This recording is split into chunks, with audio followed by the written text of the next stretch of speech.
Coming up on First at 4, the Russia invasion of Ukraine continues. We talked with one University of Kentucky professor who's been watching the developments from the beginning. And is the president one step closer to naming his pick for the U.S. Supreme Court? The president says yes, but others are not as sure. And more heavy rain heads our way through the afternoon and evening. I'll have the very latest coming up. First at 4 is next. Dedicated to Eastern and Southern Kentucky, this is WYMT Mountain News First at 4. Good afternoon, I'm Steve Hensley. First at 4, the flooding threat continues for parts of our region, and our severe weather alert day also continues. Meteorologist Evan Hatter has the latest forecast. Evan? That's right, Steve. Good afternoon. Watching a warm front start to work through the region this afternoon. It's been focused on our southern counties as we've gone through the last 24 hours or so. INOP camera at UVA-Y is one of the spots still getting in on some of that rain at the moment. You see we're sitting at 54. We're watching those clouds thicken up as well. I-64 at Moorhead. Not quite a soggy scene there, but the overcast is with us this afternoon. You see the further south that you go, you can really tell where that warm front is. We're in the upper 40s and low 50s across parts of the Cumberland Valley, further south and east that you go. Other parts, well, the rest of the Cumberland Valley is in the 40s, upper 30s up as you head towards the Mountain Parkway corridor. There's that warm front pushing up to the north and east. That's where most of the rain has been so far today. That's why we do have flood warnings in effect for the Cumberland River. At I believe Williamsburg actually is where that warning is in effect, plus on the Kentucky River at Ravenna and Heidelberg. More rain is on the way as we head into tonight. You see everything getting going across Middle Tennessee, so we're not done yet. As that warm front lifts north, the cold front moves in later on. So keep that WYMT weather app handy. We're going to continue to see showers as we head through the nighttime hours. Temperatures actually rise during the evening because we'll end up with a daytime high tomorrow near 60 at midnight. And I'll have the latest on where temperatures go after that coming up in just a few minutes. Steve? All right, Evan, thank you. Late last night, NATO officials said Russia invaded Ukraine, and this morning it was announced that more than a dozen Ukrainian servicemen were killed. We understand some others, civilians, were also killed. WYMT's Dakota Makris has reaction.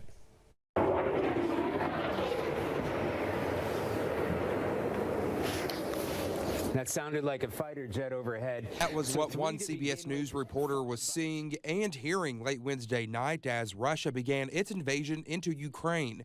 I've been following this closely since the Russian military buildup began. At first, it seemed like it was just any other kind of Russian military buildup, but then it lasted several months. Dr. Robert Farley, a senior lecturer at the Patterson School of Diplomacy and International Commerce at the University of Kentucky, says those who analyze the Russian military began taking the situation seriously early on. It wasn't surprising at all last night when the reports started coming in that the Russians were actually attacking. But that leaves the question as President Joe Biden makes promises that the world will, quote, hold Russia accountable. What would a response from the United States look like? Dr. Farley shared his own thoughts on the matter, pointing to signs he is observing at the national level. President Biden has made clear that American troops will not be deployed to Ukraine. So there were some American trainers in Ukraine, but I believe that they have been evacuated. It would be a massive shift for the United States to deploy troops to Ukraine. Despite this, he warns the average American could still see a host of indirect impacts in their daily lives. Dakota Makris, WYMT Mountain News. Now, the Dow Jones fell more than 800 points at the opening bell following the invasion, but it has rebounded this afternoon. We'll take a look at the closing numbers in a bit. Governor Andy Beshear posted a video on social media earlier today reacting to the Russian invasion. Here's what he had to say. We will feel some of this here in Kentucky. While we will not have our sons and daughters on the ground as troops in the Ukraine, we will be called upon to endure things like higher gas prices. This is a small price to pay to stop this act of aggression, though I understand we will all feel it. Global financial markets are reeling in response to the Russia-Ukrainian crisis. Crude oil surged above $100 a barrel for the first time since 2014. Crude prices have jumped more than $20 a barrel since the start of the new year on fears of sanctions on Russia's energy sector. Russia and Ukraine are also both major global suppliers of corn and wheat. Back on Wall Street, jittery investors worry skyrocketing heating bills and food prices will keep climbing until a resolution is found. So let's check on the latest numbers on Wall Street. The Dow closed up today more than 92 points after a rough start earlier, so quite a rebound there. We'll have more financial news in our next half hour. The Biden administration says the president is still on track to announce his Supreme Court pick by the end of the month, even as the situation with Ukraine and Russia remains a top focus. The president has promised to nominate a black woman to the seat being vacated by Justice Stephen Breyer, but a new poll shows nearly half the nation does not think the historic choice is important. CBS's Skylar Henry has more from Capitol Hill. CBS News has been told that President Biden's interviews with potential Supreme Court nominees have begun. The President of the United States will announce soon a most eminently qualified, extraordinary lawyer and jurist who will have a record of excellence and who will happen to be a black woman. One of the leading candidates is said to be federal appeals court judge Ketanji Brown Jackson. The Harvard Law School graduate is a former clerk for Justice Stephen Breyer, whose seat is being vacated. Another candidate is California Supreme Court Justice Leondra Kruger. At 45 years old, the Yale Law School graduate would be the youngest justice on the Supreme Court if confirmed. And the president is also said to be considering federal judge Michelle Childs, a University of South Carolina Law School graduate. He takes the role that every president has in selecting and nominating someone to the Supreme Court very seriously. With the midterm elections coming up and the balance of power at stake in the Senate, the president's decision to nominate a black woman to the position is being met enthusiastically by black voters who voted for him in the 2020 election. A new poll shows 63% of black Americans say it's very or extremely important to have a black woman on the highest court for the first time. But the poll also shows that 48% of Americans overall say it's not important to them personally. Skylar Henry, CBS News, Capitol Hill.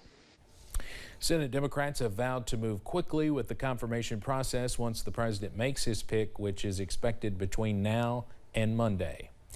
Community leaders in Laurel County are gearing up for the third annual Heritage Music Series. Hosted at the Heritage Hills Banquet Hall and Theater, the event showcases musicians across the state. This year's lineup will feature 4 musicians.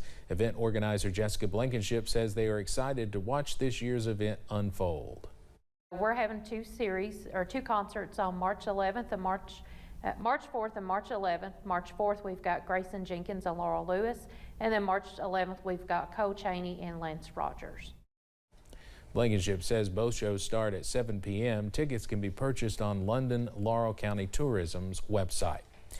One business in Pikeville is reimagining its business model, brewing up something cool for the community. The Lincoln Road Tap Room opened its doors today, expanding the Pikeville Coffee Roastery into something a little different. The space, located on Hambly Boulevard, is putting some unique flavors on draft, sticking with a cold brew base to energize and carbonate the area.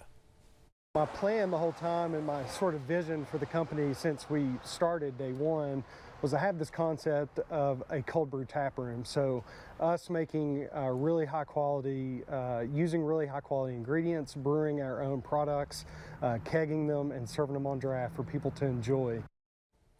The space offers nitro coffee, sparkling teas, and will soon offer kombucha. I don't know if I pronounced that right. Hear more about the new business coming up tonight at 6 o'clock. Well, straight ahead, groundbreaking discoveries about the physical underground railroad that is still in Baltimore, Maryland, as a piece of living history. And watching moderate to heavy rain working through the mountains yet again this evening. I'll have the latest on the way next. Here are 5 big reasons